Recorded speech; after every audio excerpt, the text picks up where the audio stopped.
Welcome to S6 TV Telugu news. Bulletin ముందుగా headlines. పారిశ్రామికవేత్తలకు ప్రభుత్వం అండ. తెలంగాణ ముఖ్యమంత్రి రేవంత్ రెడ్డి.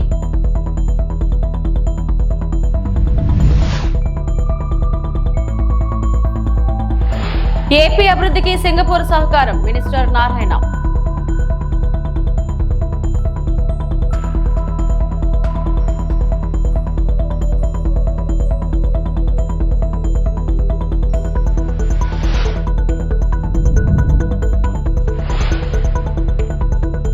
హైకోర్టు అదనపు న్యాయమూర్తిగా తుహిన్ కుమార్ ప్రమాణం.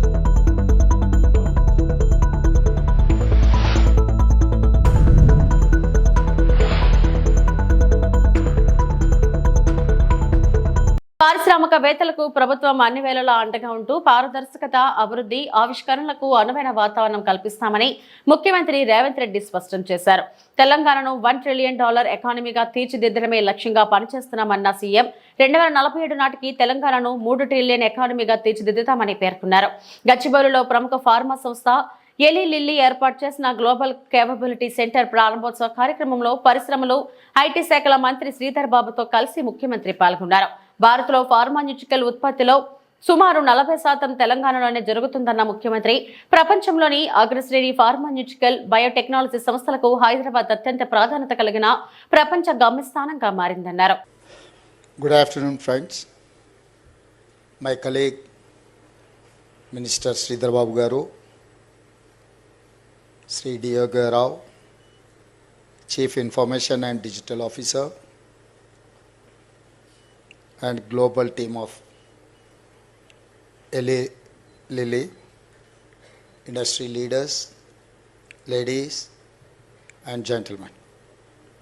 Today marks a historic milestone in the journey of Telangana life sciences sector. Today's event is a clinching proof that in less than 20 months, my government vision and hard work have made Hyderabad the global GCC capital and hub. For this, I congratulate Minister Sridhar Babu Garu, Jayesh Ranjan, Sanjay Kumar, Shakti Nagappan, Ajit Reddy, and all officers who have made this happen. This is an important step towards achieving the Telangana Rising 2047 vision. Our plan is we wanted to reach within 10 years $1 trillion economy. 2047 we wanted to reach $3 trillion economy. Government of India is focusing on 2047 for $30 trillion economy. I wanted to contribute from my state 10% of the Indian economy with your support.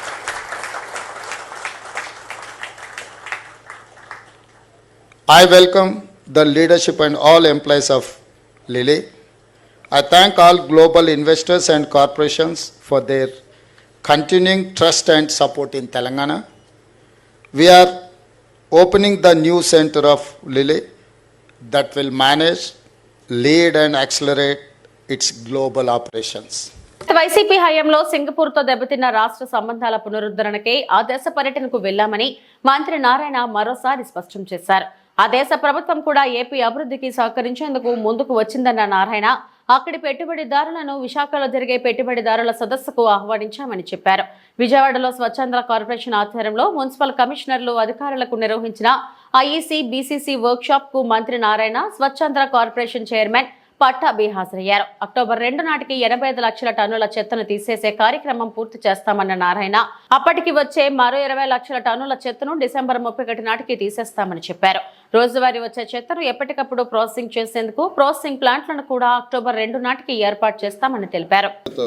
1-to-1 తర్వాత meetings పెట్టారు, discuss చేశారు. వాళ్ళందరినీ కూడా విశాఖపట్నంలో ఏదైతే మన యొక్క industrial meet జరగబోతుందో దానికి ఇన్వైట్ చేశారు రమ్మని. ఈ లోపల కూడా వాళ్ళు వర్కౌట్ చేసుకురమ్మన్నారు. మన అధికారులకు కూడా, ఇండస్ట్రియల్ అధికారులకు కూడా యాక్చువల్గా ఇన్స్ట్రక్షన్ ఇచ్చారు. వాళ్ళతో కోఆర్డినేట్ చేసుకుంటూ ఏదైతే వాళ్ళు ఇక్కడ ప్లాంట్లు పెట్టగలరో వాళ్ళకి ఏం సపోర్ట్ చేయాలో దాని మీద డిస్కస్ చేసి మళ్ళీ ముఖ్యమంత్రి గారికి నివేదించమని వాళ్ళకి ఆదేశించారు. దాన్ని యాక్చువల్గా కంటిన్యూ చేయడం జరుగుతుంది. టెక్నికల్ సపోర్ట్ మాత్రమే ఇస్తాము, మిగతా దాంట్లో ఇవ్వము అనే విధంగా మంత్రి కూడా ప్రకటన చేశారు. అంటే ఏదైతే యాక్చువల్గా ఆ రోజు స్విచ్ ఛాలెంజ్ మెథడ్లో 1450 ఎకరాలు ఏదైతే ఉందో దాన్ని యాక్చువల్గా దానికి ముందుకు పోలేమని చెప్పారు.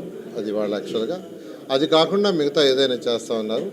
అందుకని యాక్చువల్గా ఆ యొక్క కంపెనీలతో నేను కూడా చాలా డిస్కస్ చేశాను. అమరావతి క్యాపిటల్ సిటీలో గ్రీన్ అండ్ బ్లూ దానికోసం యాక్చువల్గా డిస్కస్ చేయడం జరిగింది. వాళ్ళు కూడా యాక్చువల్గా 2 days డిస్కస్ చేశారు. దాని మీద మా సిఆర్డీఏ కమిషన్ని అఫీషియల్గా వాళ్ళకి యాక్చువల్గా లెటర్స్ రాయమన్నారు. చేస్తే వాళ్ళు దాన్ని ఫర్దర్గా కరెస్పాండెన్స్ చేసి దాని ముందుకు పోవడం జరుగుతుంది.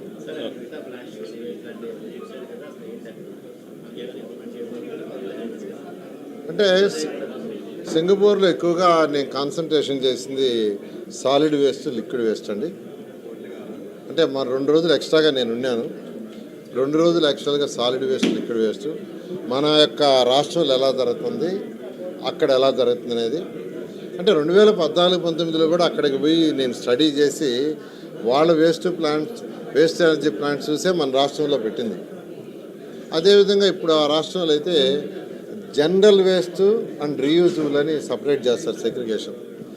జనరల్ వేస్ట్, ఇంకోటి వచ్చి రీయూజబుల్ ప్లాస్టిక్ బాటిల్స్, వాటిని కూడా స్టడీ చేస్తాం. యాక్చువల్గా మనం ఏదైతే వేస్ట్ ఎనర్జీ ప్లాంట్స్ 2 పెట్టామో అదేవిధంగా ఆ రాష్ట్రంలో 9000 టన్నులు ప్రతి డే వస్తుంటే అన్నీ కూడా వేస్ట్ ఎనర్జీ ప్లాంట్స్ అని చేస్తున్నారు. అందుకనే మన రాష్ట్రంలో కూడా మరొక 6 ప్లాంట్లు ఆల్రెడీ శాంక్షన్ చేసాం. ఆ విధంగా ముందుకు పోతున్నాం. ఈరోజు డెవలప్డ్ కంట్రీస్ ఏ విధంగా అయితే ఈ సాలిడ్ వేస్ట్, లిక్విడ్ వేస్ట్ చేస్తుందో ఆ యొక్క డైరెక్షన్లో 2014-19లో ప్లాన్ చేసాం. అయితే గత ప్రభుత్వం అట్లా ఆపేసింది. మళ్ళీ ఈ ప్రభుత్వం వచ్చిన తర్వాత అవన్నీ టేకప్ చేసి ముందుకు తీసుకుపోతాం.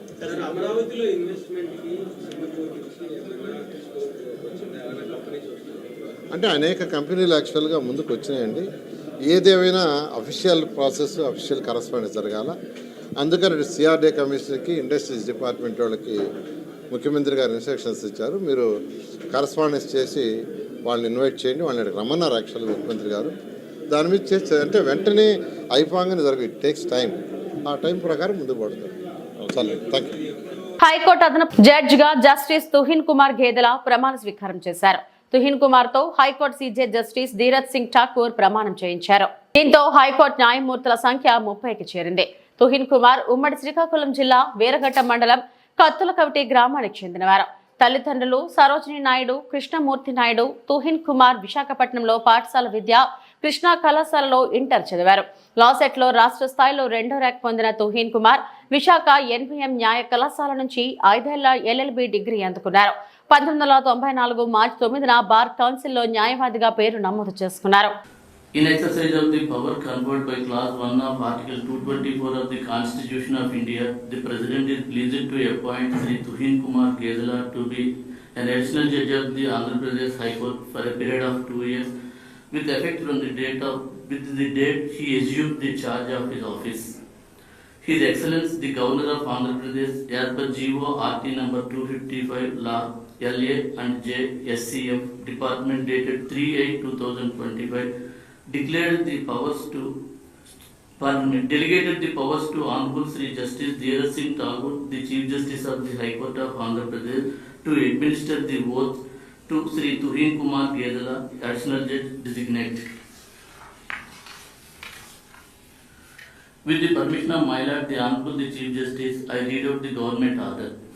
Under Article 219 of the Constitution of India, the Governor of Andhra Pradesh hereby appoints Honorable Sri Justice Dheeraj Singh Thakur, the Chief Justice, High Court of Andhra Pradesh, as the person before whom Sri Tuhin Kumar Gedela, who has been appointed as an additional judge of High Court of Andhra Pradesh, shall make and subscribe an oath or affirmation according to the form set out for the purpose in the 3rd schedule to the Constitution of India, before he enter upon his office. With the permission of my Lord, the Honorable the Chief Justice, may now I request Sri Tuhin Kumar Gedela. Pardon me, sir. With the permission of my Lord, the Honorable the Chief Justice, I read out the warrant of appointment issued by Her Excellency the President of India appoints Sri Tuhin Kumar Gedala to be an additional judge of the High Court of Andhra Pradesh.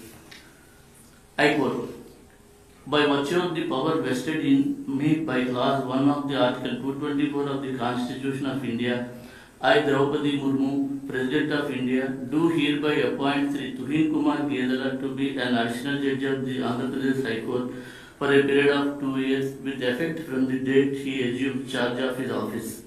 Given at Rashtrapati Bhavan, New Delhi, this first day of August in the year 2025, 10th Shravan 1947, Saka, in the 76th year of Republic of India. Signature, President of India. I am quote. May I now request my Lord the Honorable the Chief Justice to administer the oath. వెంకటాచలంలోని కార్యాలయంలో AMC chairman గా గాలి Ramakrishna Reddy, vice chairperson అరుణమ్మతో పాటు డైరెక్టర్లుగా బాధ్యతలు చేపట్టారు. ఈ కార్యక్రమానికి సర్వేపల్లి శాసనసభ్యులు సోమిరెడ్డి చంద్రమోహన్ రెడ్డి ముఖ్య అతిథిగా విచ్చేశారు. ఈ సందర్భంగా ఎమ్మెల్యే సోమిరెడ్డి మాట్లాడుతూ రైతులు పండించిన పంట నిల్వ కోసం ఏఎంసీ ద్వారా గోదాముల నిర్మాణానికి కృషి చేస్తామన్నారు. ఎస్ వసూలు ద్వారా గత ఏడాది సర్వేపల్లి ఏఎంసీకి 2.30 కోట్ల ఆదాయం వచ్చిందని, ఆత్మహత్యలకు పాల్పడుతున్న వారిలో ఎక్కువ మంది రైతులే ఉండటం ఆందోళన కలిగించే అంశమని, ప్రభుత్వం, ప్రజాప్రతినిధులు, అధికారులు ఎవరైనా సరే రైతు ప్రయోజనాలపై ప్రత్యేక దృష్టి సారించాలని అన్నారు. సర్వేపల్లి అగ్రికల్చర్ మార్కెట్ కమిటీ, వ్యవసాయ కమిటీ చైర్మన్ రామకృష్ణారెడ్డి గారు, వైస్ చైర్మన్ అరుణమ్మ, అందరూ మెంబర్స్ ప్రమాణ స్వీకారం చేశారు. ఫైనల్గా ఏంటంటే market committee cess collections last year 2,30,00,000 వచ్చింది. సర్వేపల్లి నియోజకవర్గానికి 2,30,00,000 వచ్చింది. యాక్చువల్గా 2% లెక్క వేసుకుంటే పుట్టికి 380 రూపాయలు అవుతుంది. అట్లీస్ట్ 1,00,000 పుట్లు అయితే 1,00,000 ఎకరాలు అయితే 4,00,000 పుట్లు వస్తుంది. దాన్ని దామాషా వేసుకుంటే 2% అగ్రికల్చర్ మార్కెటింగ్ సెస్ 15 కోట్ల చిల్లర రావాలి. అయితే రైతులు నేరుగా ట్రాక్టర్లో తీసుకుపోయినప్పుడు వాళ్ళు పే చేయటం లేదు. బయట ఎంఎస్పికి పోయినా, బయట మార్కెట్కి పోయినా ఆ 2% కలెక్షన్ వచ్చినప్పుడు కనీసం 50% అన్నా రావాలి. 7-8 కోట్లు కూడా రాకుండా 2,30,00,000, 1,30,00,000, 1,60,00,000 ఇట్లా వస్తుంది.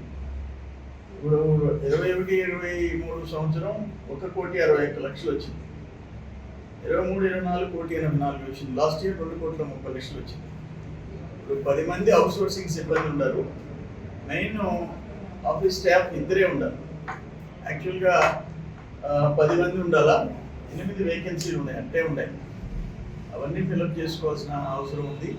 దీన్ని స్ట్రెంగ్తన్ చేసుకోవాలి. ఇప్పుడు 2,70,00,000 మేము మార్కెటింగ్ ఫండ్స్లో గ్రావెల్ రోడ్స్ అన్ని శాంక్షన్ చేసాం. ఇంకా అప్రూవల్ రాలేదు. ఇటువంటి రైతులకు సంబంధించి దారి డొంకలు ఆ పొలాల్లోకి ఈ ఫండ్స్ నుంచి ఖర్చు పెట్టుకునే అవకాశం ఉంటే రైతుల దగ్గర 2% కలెక్ట్ చేసి వాళ్ళకే ఖర్చు పెడతాం. వాళ్ళ గురించి ఆలోచిస్తాం. మన టైంలో ఏంటంటే 14-19 మధ్య అక్కడ పొదలకూరులో కూడా మార్కెట్ యార్డు భారీగా నిర్మాణం చేశాం. ఆల్మోస్ట్ ఇప్పుడు 47 కోట్లు ఉన్నాయి. నిమ్మకాయలు సేల్ చేసే కోట్లు. వాటికి కావాల్సిన compound wall, buildings, cement flooring అన్నీ చేయించాం. ఏదైనా రైతుల గురించి ప్రతి క్షణం ఎవరైనా సరే, ఎమ్మెల్యేలైనా, అధికారులైనా, మంత్రులైనా, ప్రభుత్వం అయినా ప్రత్యేక శ్రద్ధ తీసుకోవాల్సిన అవసరం ఉంది.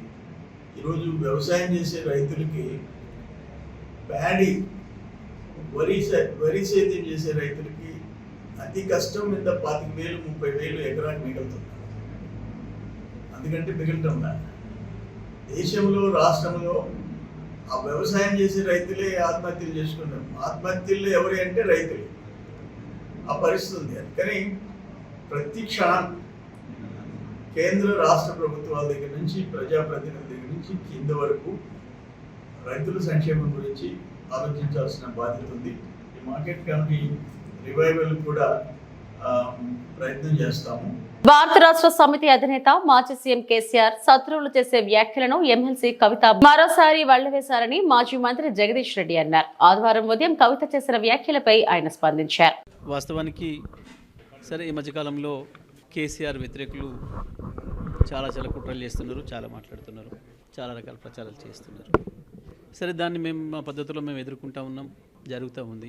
అయితే నన్ను కొంతమంది మిత్రులు కొన్ని సందర్భాల్లో ఇంటర్వ్యూలో కావచ్చు, ఇతర సందర్భాల్లో కవిత గారికి సంబంధించిన ప్రశ్నలు అడిగే ప్రయత్నం చేసినప్పుడు నేను ఒకటే మాట చెప్పిన, మేము కేసీఆర్ గారు మేము కలుసుకున్నప్పుడు, కేటీఆర్ గారు మేము కలుసుకున్నప్పుడు మేము ఎప్పుడూ వారి గురించి చర్చ చేయలేదు.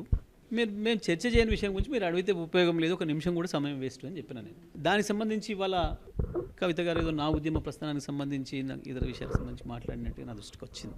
నేనేమంటున్నా, నా ఉద్యమ ప్రస్థానానికి సంబంధించి వారికి ఉన్న జ్ఞానానికి నా జోహార్లు. ఇక వారు ఉపయోగించిన కొన్ని పదాలు ఈ మధ్యకాలంలో పదే రేవంత్ రెడ్డి గారు, రాధాకృష్ణ గారు ఎవరైతే కేసీఆర్ శత్రువులు, అడుగడుగునా కేసీఆర్ పైన విషం కక్కుతున్న వాళ్ళు ఎవరైతే నా గురించి కొన్ని వ్యాఖ్యలు చేస్తున్నారో అవే వ్యాఖ్యల్ని తిరిగి వల్లవేసే ప్రయత్నం చేసినందుకు ఆమెకు నా సానుభూతిని తెలియజేస్తాను.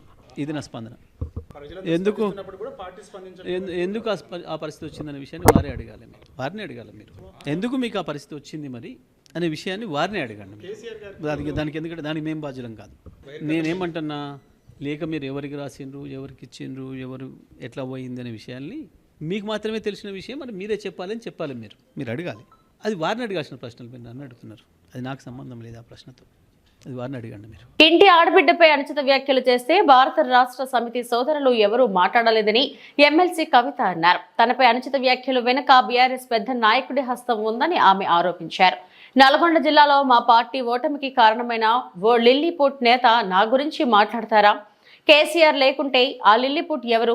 మా నాన్న కేసీఆర్ కు రాసిన లేఖ బయటకు లీక్ చేసింది ఎవరు అని కవిత అన్నారు. నాకు తెలియదు కానీ బీఆర్ఎస్ పార్టీలో ఉన్న అన్నదమ్ములకు వాళ్ళు మాత్రం ఎవరు రియాక్ట్ కాలేదు. ఎందుకు కాలేదు అన్నటువంటి విషయం ఒకటి ఆలోచించాలి. రెండు, మీ అందరికీ తెలుసు, నేను ఎప్పుడు కూడా నిర్దిష్టమైన సమాచారం లేకుండా మాట్లాడను.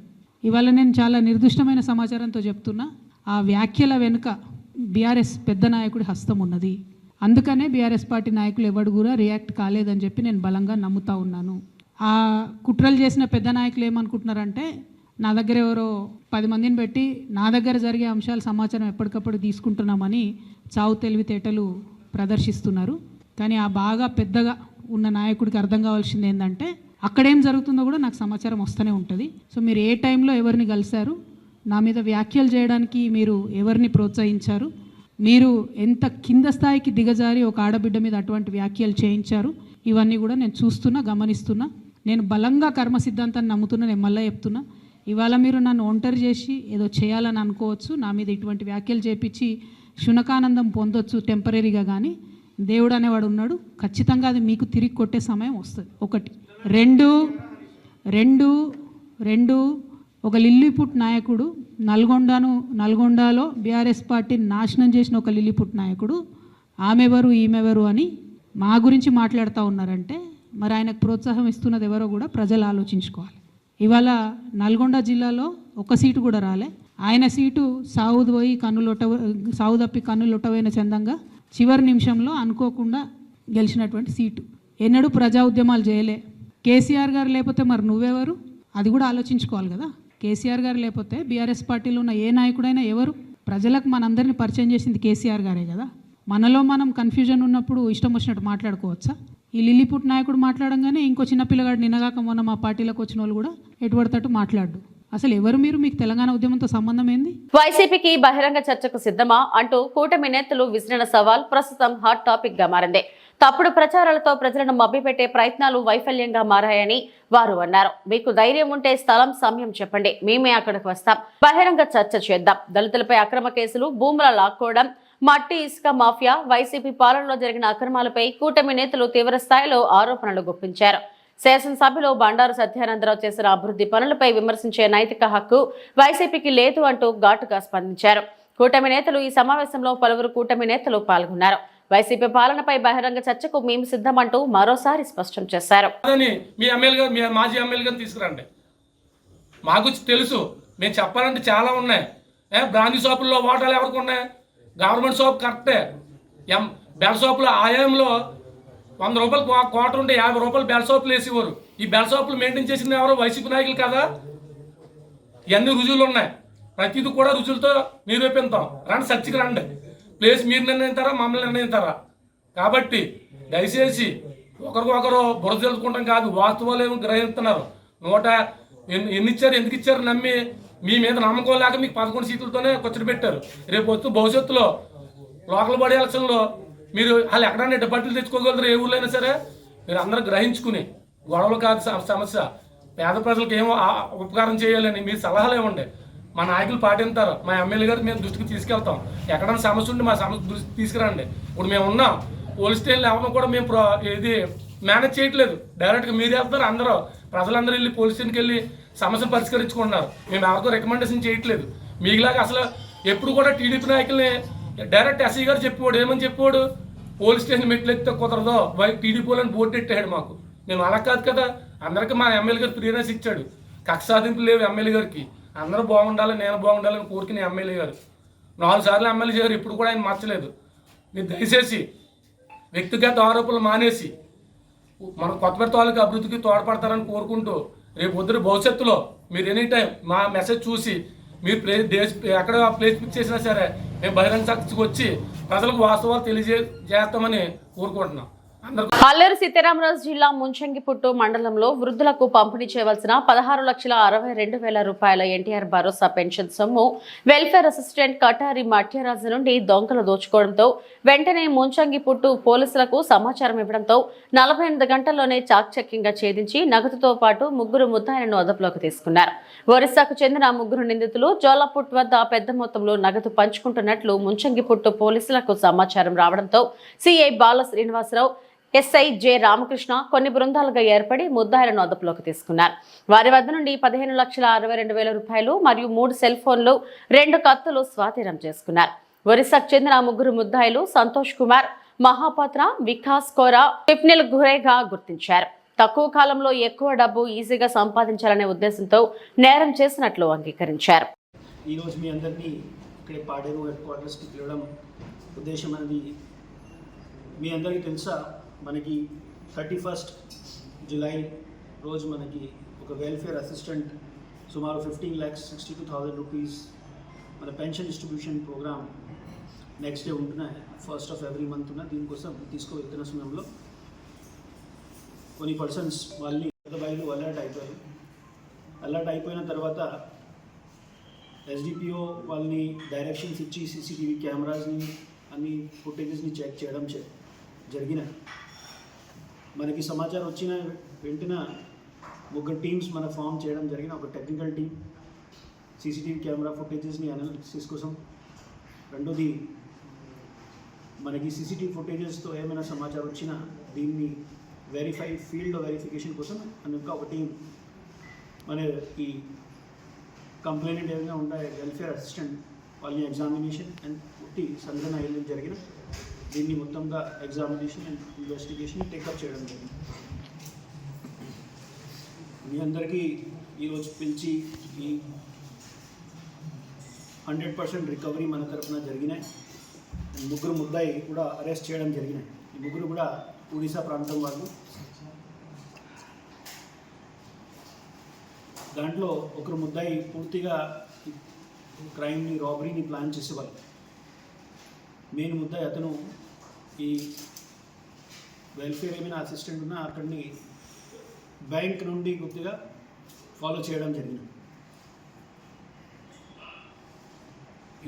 దీనికి సంబంధించి మన సీసీటీవీ ఫుటేజెస్, టెక్నికల్ డేటా అన్నీ కలెక్ట్ చేయడం జరిగింది. దీని తర్వాత ఈ 2 పర్సన్స్ స్కూటీలో ఈ వెల్ఫేర్ అసిస్టెంట్ని ఇంటర్సెప్ట్ చేసి వాళ్ళు కత్తి చూపించి రాబ్ చేయడం జరిగింది. సో ఈ 3 మనకి అరెస్ట్ చేసాం. ఈరోజు మీడియా బంధువుల సమక్షంలో వాళ్ళని ప్రస్తుతం చేస్తున్నాం.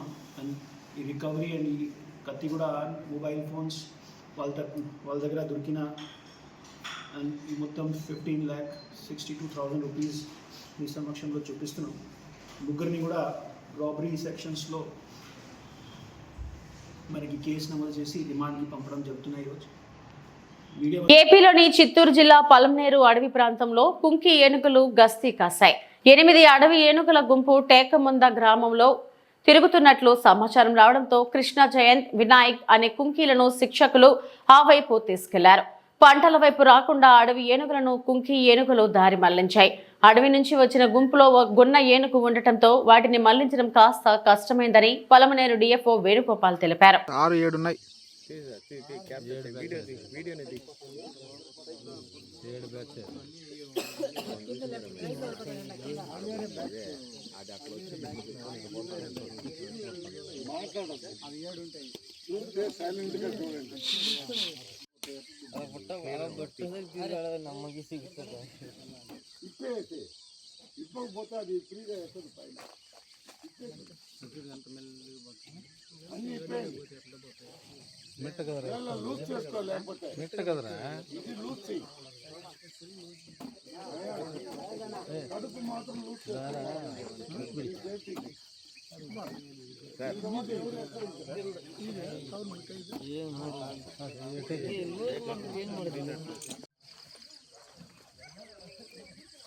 జనాలు కూడా లెక్కేసుకోండి. లేదా ఇప్పుడు పైన కింద అందరు వీళ్ళు పైన ఉండేవాళ్ళు 3 సార్, దాని కింద 2. కిరణ్ పోతున్నాడా సార్? విన్నావా? ఇంకా రాజశేఖర్ పోతున్నాడా? చిరంజీవి రూట్ తెలుసు. చిరంజీవి తెలుసు. ఇవి ఇప్పటివరకు నా బులెటిన్ అప్డేట్స్. నమస్తే.